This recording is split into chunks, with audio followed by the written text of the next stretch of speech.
When families break down, it's a really, really difficult and emotional time for everyone involved.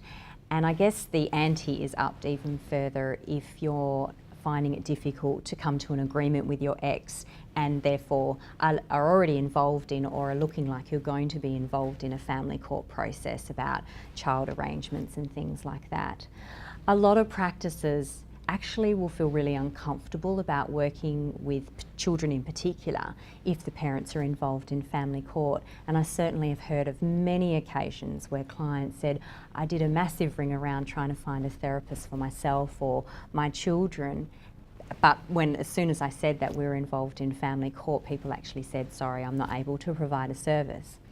I guess that's one of our biggest point of differences at Life Resolutions Morley.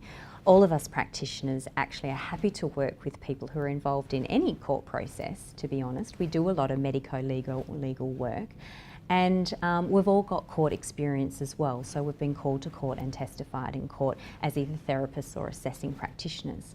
So that doesn't freak us out by any means, which means we're actually generally happy to provide a service. But family court is a tricky process in particular. And sometimes it's not appropriate for us to provide a particular service that a parent may or may not be wanting. There can be, some cases where the family courts actually put an injunction against children having therapy, for example, which means that we're really legally not able to provide that service.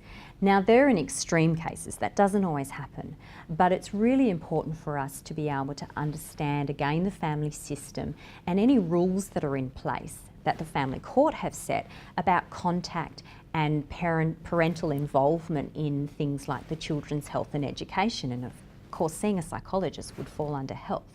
So we really have to begin with a good consultation with the parent who's given us a call and is making this inquiry. So we tend to book an appointment where we can have that consultation, find out the situation that's going on in the family, and from there we actually make some recommendations about who should be involved in therapy, how that might work, how long it might work. And we also cover things like, will we write a report?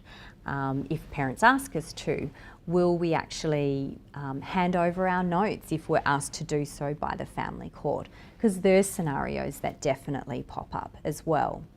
Ultimately, we want the best for the parents who are coming into therapy and also the children. So whoever our client ends up being, we want them to obviously benefit from coming to see us. And so we do need to kind of nut it out together with you, what it is you're wanting, and then also what we can legally, ethically and appropriately provide for you now, also keeping in mind what you might want from us in the future. So once we put those recommendations to you, then you'll either be happy with that, and most of the time people are happy with that, and then we obviously make appointments and things to proceed with that process. Sometimes, very rarely, we can't provide the service because it's not ethical to do so, or it would actually be counterproductive to do so, or as I mentioned, the family court have actually said these people aren't allowed to engage in therapy. And we try our best to explain those scenarios. As I said, they're very, very rare, but we definitely want to really know what's going on before we launch into doing anything.